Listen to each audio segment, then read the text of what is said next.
Following a chaotic yet ultimately convincing 49-31 victory for Leinster over Edinburgh at the Aviva Stadium, this Investec Champions Cup round of 16 clash delivered drama, brilliance, and plenty of head-scratching moments.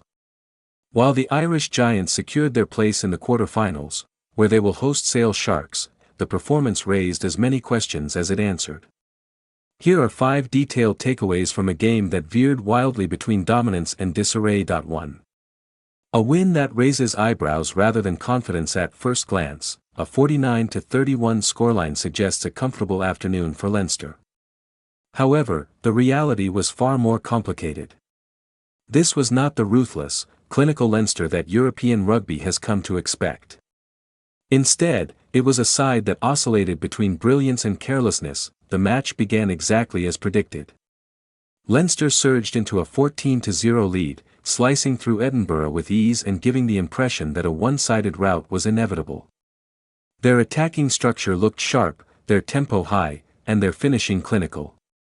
But what followed was a stunning collapse in concentration. In a frenetic first half that produced 8 tries, Leinster gifted Edinburgh 3 scores through unforced errors.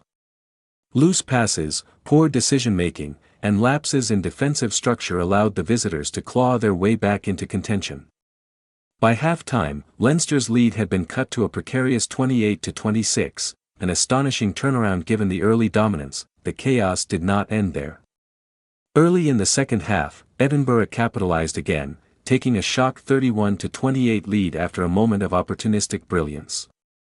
For a team struggling in form, this was an unexpected lifeline, and for Leinster, a warning sign flashing brightly. Yet, when it truly mattered, Leinster responded like champions. They regrouped, tightened their execution, and scored 3 unanswered tries in quick succession to reassert control. The final margin flattered them, but the journey to that result exposed vulnerabilities that stronger opponents may exploit. 2.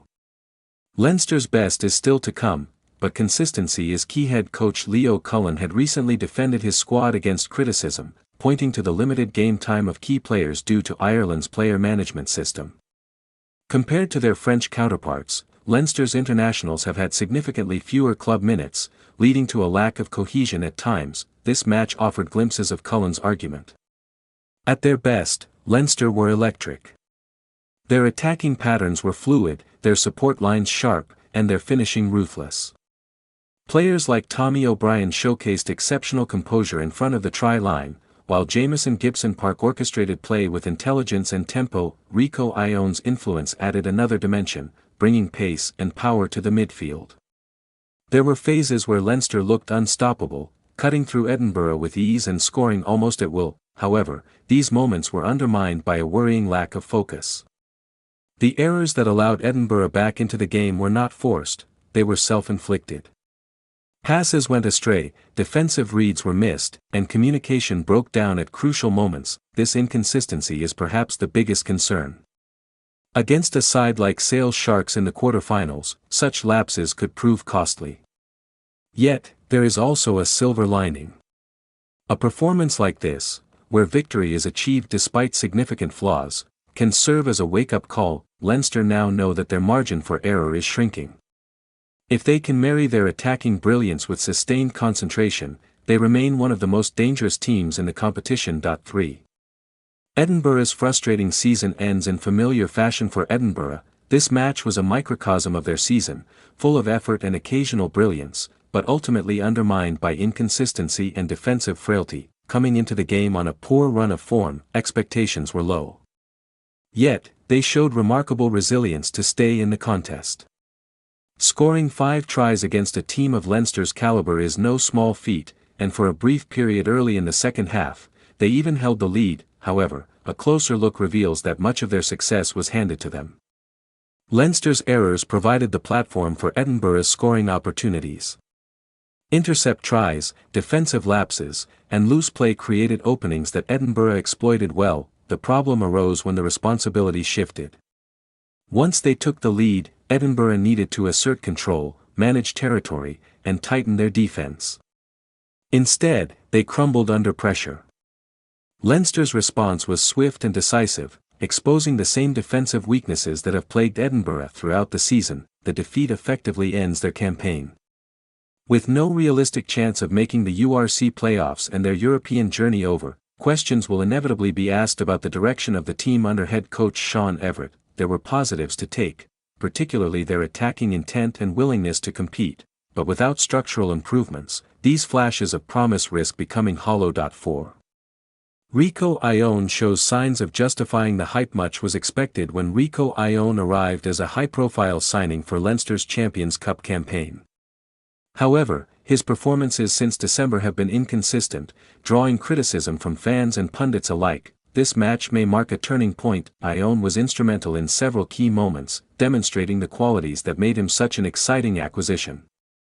His combination play with Harry Byrne helped set up a crucial try, showcasing his vision and ability to unlock defenses. More importantly, he stepped up when Leinster needed him most.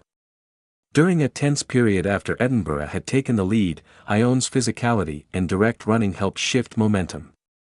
His powerful carry played a key role in creating space for a decisive try, and he later capped his performance with a superb solo effort, sprinting clear from the 10-meter line to score. It was a display that combined power, pace, and composure, exactly what Leinster had hoped for when they signed him. Consistency will be the next challenge.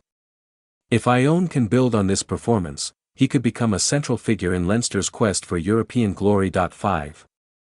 Luke Pearce delivers a masterclass in officiating in a game filled with chaos and high-scoring action. The role of the referee was crucial, and Luke Pearce delivered an outstanding performance. Known for his clear communication and confident decision-making, Pearce ensured that the game flowed smoothly despite its frenetic nature.